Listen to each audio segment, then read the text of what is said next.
Bab 165.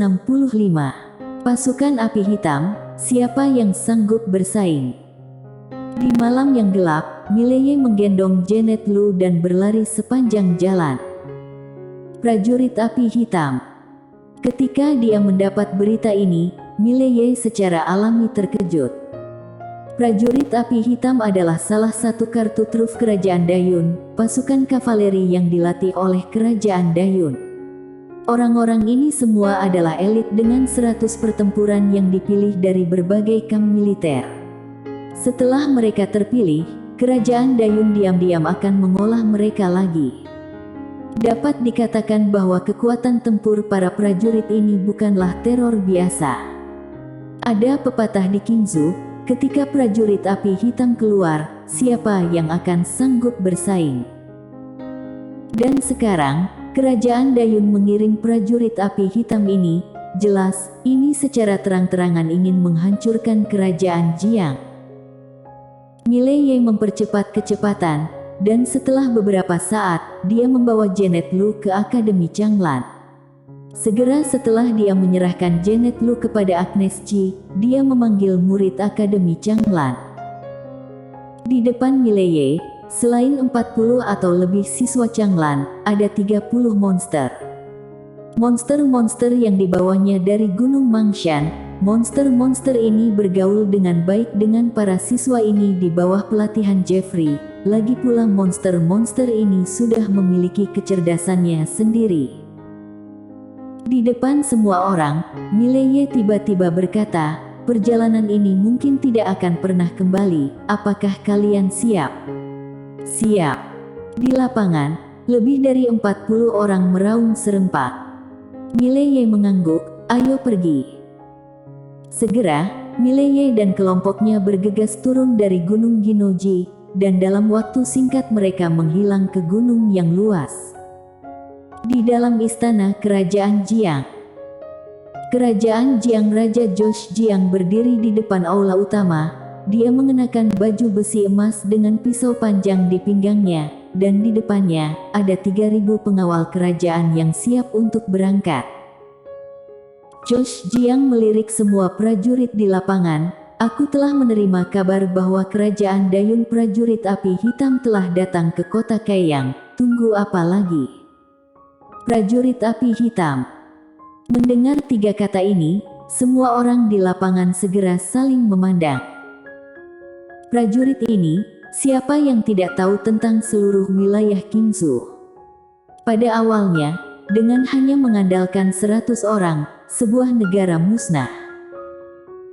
Pada saat ini, Josh Jiang berkata lagi, Sarjana Nasional Ye telah memimpin semua siswa Akademi Changlan ke kota Kaiyang. Sarjana Nasional Ye. Mendengar 3 kata ini, lapangan tiba-tiba mendidih. Seorang prajurit tiba-tiba meraung, "Dengan Sarjana Nasional Ye di sini, mengapa harus takut pada prajurit Api Hitam? Aku bersedia pergi ke kota Kaiyang untuk bertarung bersama Sarjana Nasional Ye. Aku bersedia pergi ke kota Kaiyang." Di lapangan, ribuan pengawal kerajaan elit meraung serempak, suaranya seperti guntur, mengguncang langit. Pada saat ini, sebuah kapal awan tiba-tiba datang di atas istana Kerajaan Jiang, dan segera, kapal awan itu perlahan turun dan mendarat tidak jauh dari keramaian. Josh Jiang mengeluarkan pisau di pinggangnya, naik kapal. Ribuan prajurit menaiki kapal awan, dan Josh Jiang juga menaiki kapal awan. Setelah beberapa saat, kapal awan naik, dan di atas kapal awan, Josh Jiang melihat ke bawah ke istana yang dikenalnya di depannya, dan ada sedikit kerumitan di matanya. Karena ini mungkin terakhir kalinya dia melihat istana tempat dia tinggal selama beberapa dekade. Tak lama kemudian, kapal awan menghilang di kegelapan malam. Istana Kerajaan Jiang, di dalam aula Yangxin.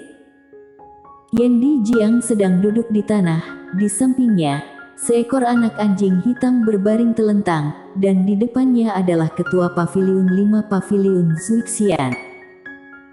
Yendi Jiang membelai dengan lembut anjing hitam kecil di sampingnya. apa peluang memenangkan pertempuran ini? Ketua Paviliun 5 terdiam. Yendi Jiang tersenyum dan berkata, tolong bicara terus terang. Ketua Paviliun 5 berkata, kurang dari 20%. Yendi Jiang berkata dengan lembut, bagaimana jika Dewa Pedang itu bertarung? Ketua Paviliun 5 menoleh untuk melihat keluar kuil, dengan sedikit kerumitan di matanya. Jika dia ikut berperang, segalanya akan menjadi lebih rumit. Sekarang ini masih urusan generasi muda, meski sudah perang nasional, masih belum ada master alam ribuan semesta yang diberangkatkan. Dan jika Dewa Pedang menembak, berarti ini bukan lagi perjuangan generasi muda, maka bukan rakyat jelata yang mati, melainkan master alam ribuan semesta. Kingsu akan terganggu. Dan jika dia tidak bertarung, bisakah Mileye dan yang lainnya menghentikannya? Tanda tangan. Yendi Jiang dan Ketua Paviliun 5 sama-sama memiliki kesedihan yang mendalam di mata mereka. Fakta bahwa semua siswa Akademi Changlan, Josh Jiang dan pengawal kerajaan lainnya pergi ke kota Kaiyang dengan cepat menyebar ke seluruh kerajaan Jiang. Bahkan raja bertarung secara langsung. Pada saat ini, semua orang di kerajaan Jiang telah menyadari keseriusan masalah ini. Dapat dikatakan bahwa jika kota Kaiyang hancur maka kerajaan Jiang hancur. Untuk sementara waktu, kerajaan Jiang seniman bela diri yang tak terhitung jumlahnya secara spontan bergegas ke kota Kaiyang. Ada yang takut mati, tapi ada juga yang tidak takut mati, ada yang tidak patriotik, dan ada yang patriotik.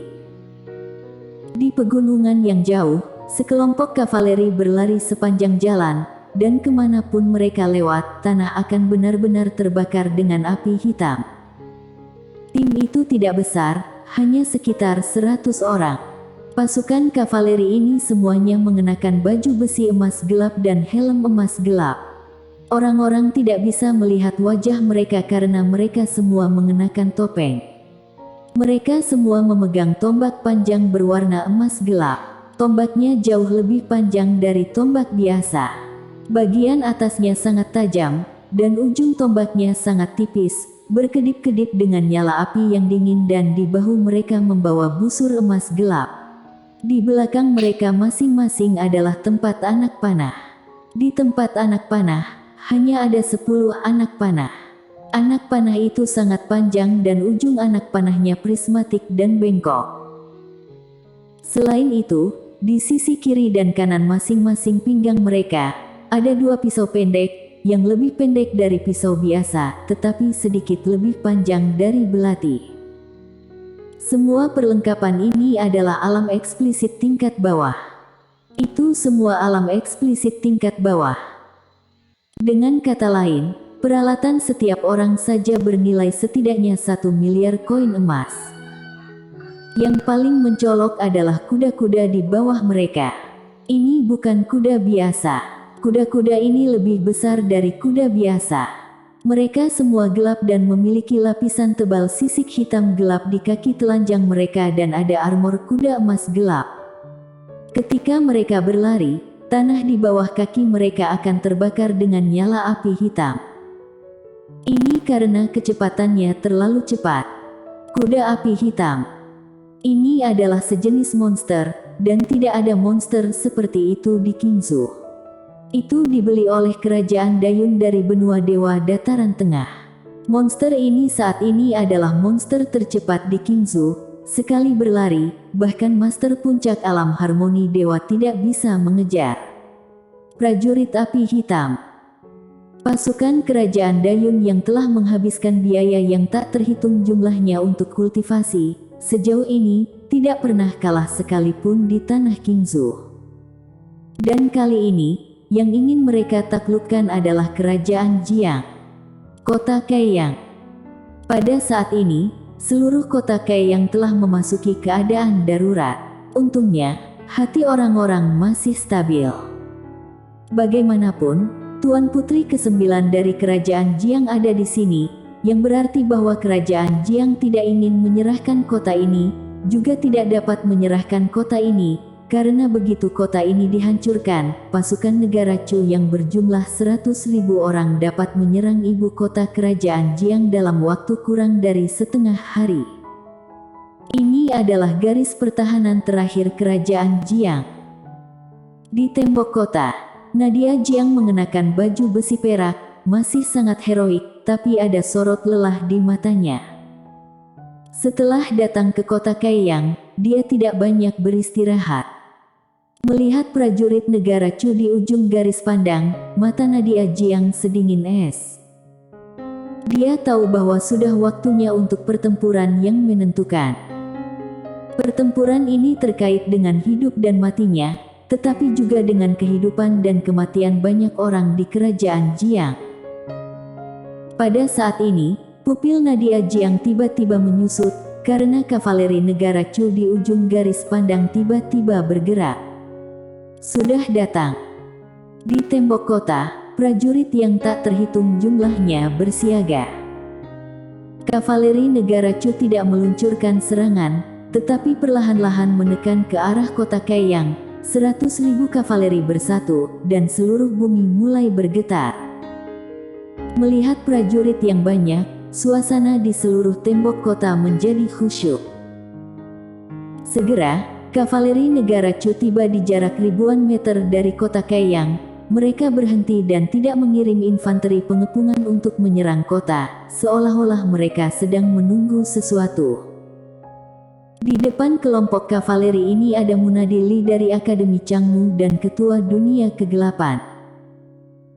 Melihat kota Kaiyang di kejauhan, Munadi Li berkata dengan suara rendah, prajurit api hitam akan tiba paling lama setengah jam.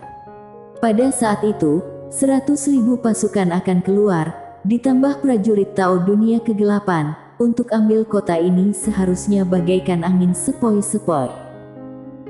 Ketua Dunia Kegelapan berkata dengan sungguh-sungguh, lalu siapa yang akan berurusan dengan Mileye? Munadi Li mencibir, jangan khawatir, selain Modili dan pemanah, satu orang lagi telah tiba dari benua Dewa Dataran Tengah. Ketika saatnya tiba, mereka bertiga akan menyerang bersama, ditambah prajurit Tao Dunia Kegelapan, itu seharusnya tidak sulit untuk membunuhnya. Bahkan jika itu tidak berhasil, bukankah ada 100.000 pasukan dan prajurit api hitam? Dengan begitu banyak orang, bisakah dia tetap pergi ke langit? Ketua Dunia Kegelapan menggelengkan kepalanya, bagaimana kalau dia kabur? Munadi Li tersenyum dan berkata, jangan khawatir, dia tidak akan lari. Ketua Dunia Kegelapan memandang Munadi Li. Munadi Li mencibir, meskipun orang ini adalah musuh Akademi Changmu, tetapi dia bukan tipe orang yang rakus akan hidup dan takut mati, dan orang ini sangat penyayang, dia akan tidak lari. Sama sekali tidak akan lari. Kata-katanya penuh percaya diri. Ketua Dunia Kegelapan berkata lagi, kalau Dewa Pedang itu menembak. Dewa Pedang menembak. Mata Munadi Li sedikit menyipit, dan dia perlahan mengepalkan tangannya. Dewa Pedang menembak. Munadi Li mencibir, jika dia menembak, dia yang akan melanggar aturan terlebih dahulu. Berbicara tentang ini, tatapan tegas muncul di sudut mulutnya, kalau begitu bunuh saja dia. Itu tidak lebih dari membayar harga tertentu. Ketua Dunia Kegelapan diam. Harga. Alasan mengapa Akademi Changmu dan Dunia Kegelapan tidak bertarung mati-matian dengan Dewa Pedang itu adalah karena mereka ingin meninggalkan satu jalan, karena begitu bertarung mati-matian, semua orang akan terluka, dan mereka akan terluka fondasinya. Jangan melihat kenyataan bahwa Akademi Changmu dan Dunia Kegelapan sudah banyak yang mati sekarang, itu hanya kerugian kecil bagi mereka. Karena keberadaan Master Alam Seribu Semesta, tidak banyak yang mati. Selama Master level ini tidak mati terlalu banyak, mereka tidak akan terluka fondasinya. Itu sebabnya mereka bersedia mematuhi aturan yang ditetapkan oleh wanita misterius. Bagi dunia kegelapan dan Akademi Changmu, pertarungan hari ini juga merupakan pertarungan terakhir. Di lapangan, kedua pasukan berhadapan, tetapi sangat sunyi, dan kedua belah pihak sangat tenang. Di dinding kota Kaiyang, prajurit yang tak terhitung jumlahnya sedang menunggu untuk pertempuran, mata mereka serius, tetapi lebih tegas. Tidak ada jalan mundur. Karena tidak ada jalan mundur, tentu saja adalah pertempuran. Ekspresi Nadia Jiang sangat tenang. Pada saat ini, dia sudah memikirkan semua konsekuensinya. Hasil terburuk tidak lebih dari kematian. Pada saat ini, Munadili tiba-tiba melihat ke kanan di kejauhan, dan setelah beberapa saat, sudut mulutnya sedikit berkedut, mereka akan segera datang. Saatnya menyerang. Suara itu terdengar, dan teriakan marah tiba-tiba terdengar dari 100.000 kavaleri. Serang! Serang! Dalam sekejap, infanteri yang tak terhitung jumlahnya bergegas keluar dari kedua sisi kavaleri dan langsung menuju kota Kaiyang. Di kota Kaiyang, mata Nadia Jiang perlahan tertutup. Setelah hening beberapa saat, dia tiba-tiba membuka matanya dan meraung, berjuang sampai mati. Bertarung sampai mati. Di tembok kota, banyak orang meraung serempak. Bersambung.